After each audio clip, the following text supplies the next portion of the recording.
yung pinagbalutan ni Jesus Christ. Ano yan? Ano muna yun? Yung etiquette. Etiquette. Jewish Yung tradition. tradition. Na once na yung master, nakatupi yung ano niya, yung pinagkainan, yung napkin sa pagkain. It means hindi pa siya tapos sa pagkain. Babalik siya.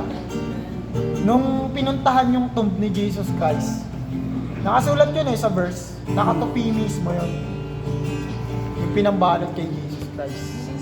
Tela. It means, hindi pa tapos si Jesus Christ, babalik siya. Babalik siya. Ayun yung message.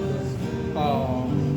Kaya yung yung interpretation ng mga Jewish sa Bible, akala kasi ng iba mali, gano'n, di ba? Mahalaga din yun. Contradict. Sabi nga nila, contradict. Mahalaga din yun. Kaya nga kailangan maunawaan yung Old Testament Kasi parang sa iba yung Old Testament, parang tapos na, gano'n. Void na, lahat na lang Pero, void.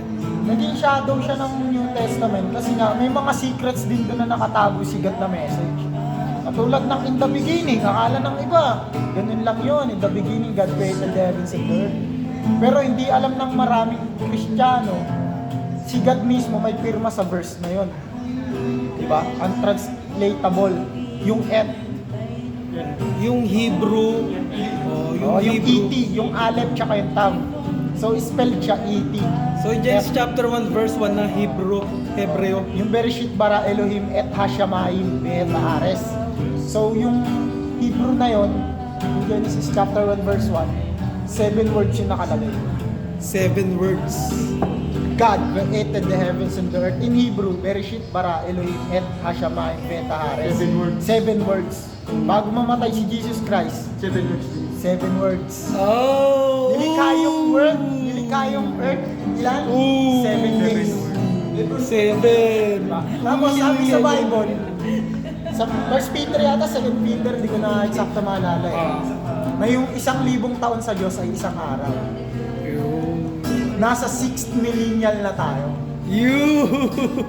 Sa Book of Daniel din, Oh, Daniel's 6 millennial, prophecy, yes! diba? Oh, 70 weeks of, diba? 70th week. Oh, 70 weeks. Oo. Yung yung 70 times 7. May 7 days na lang na hindi pa Oo. na-fulfill. Ang malupit doon, That's 1 week.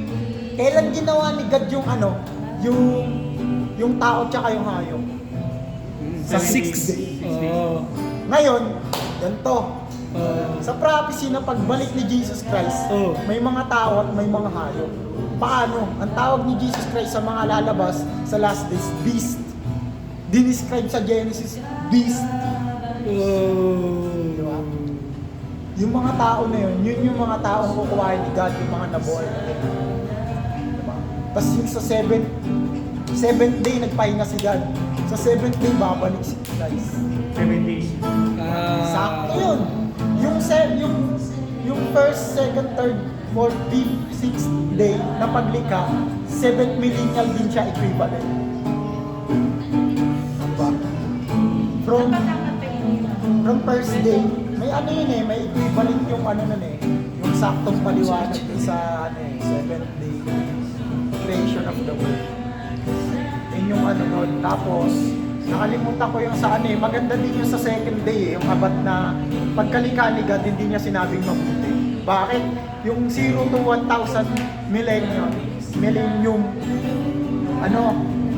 first day, di ba? Nagkasala si Adam doon. Sa second millennial, yung second day, doon create ni God, yung ano ba yung sakto na nakalimutan ko na yung ba to? Yung Hindi, sa second day na creation ni God, nakalimutan ko na kasi. yung firmament. Firmament. Di ba? Tapos doon nakasulat doon na nilikha ni God yun, pero wala siyang binanggit na ito'y maganda at mabuti. Tapos doon pumasok si Satan. Tingnan mo yung sa yung Ephesians ba yun na yung nasa himpapawid. Di ba? Firmament. Sakto din yon. Tapos sa third, sa third, yung dry land. Di ba yung dry land, nilikha ni God. nilikha ni God. Tapos, kung papansinin mo, yung mga Israelites, nung nandun sila sa Exodus, pagdating nila sa dry land, sabi ni God, magkakaroon sila ng mana, di ba? Si God yung magpo-provide. Mana, pagkain, Oo, pagkain. tinapay. Nasa dry land sila, di ba? Yung creation, ginawa ni God, yung dry land. Ang sabi doon, makakain mo. Di ba? Naka-ano siya, naka-balance doon, naka-incline din siya doon. Kaya yung first day hanggang 7th day na yon na creation, millennial din yung bilang doon, naka-incline siya sa millennial na bilang. Kasi wala naman tao kasing kaya magsabi na 24 hours ba talaga nilikha ni God yung sa araw, hindi ba?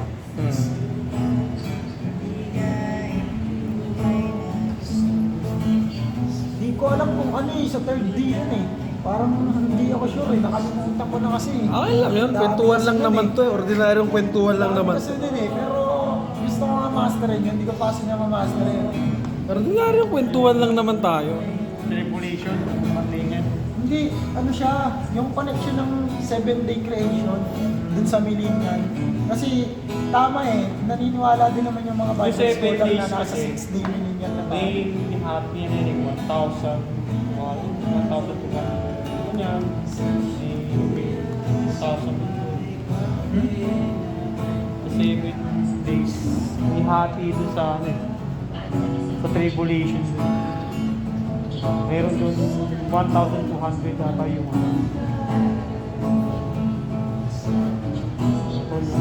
mangyayari sa iyo. Diba may mga numbers na hiwalay-hiwalay na 2,000, 1,000. Yung 3.5 years. Oo, yun. Yun 70th week of Daniel's vision. Oo. Yun nga, nandun nga tayo sa 6 day na. Pag tinutol na, 7 days yun. May isang week na lang, may 7 days Oo, pang may isang week pa. kulang. Kulang. 69 pa lang eh. Oo, 69. Ngayon, pag natupad na yun yung ika-70th. Yun, oo. Yun yung tribulation.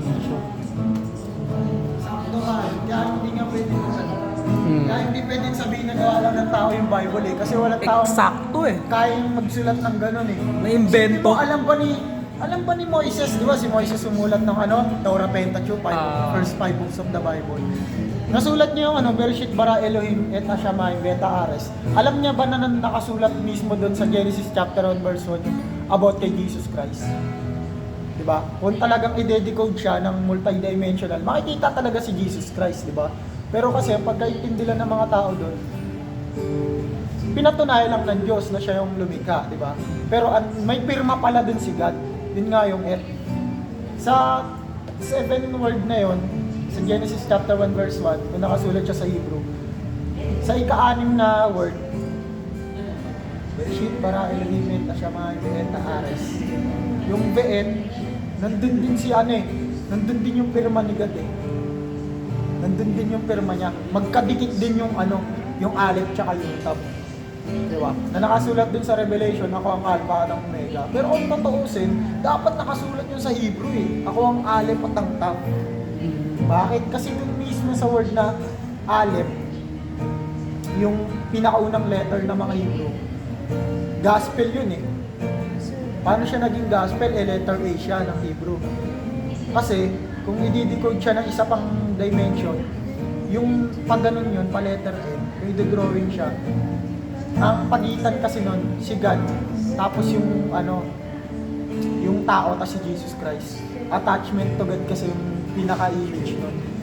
Sa isa pang dimension na. Tapos yung tab, ayun nga yung cross. The mark. Pictograph nun, di ba? Kaya pagka tinignan mo yung Bible ng one-dimensional, typology magiging interpretation, tama naman.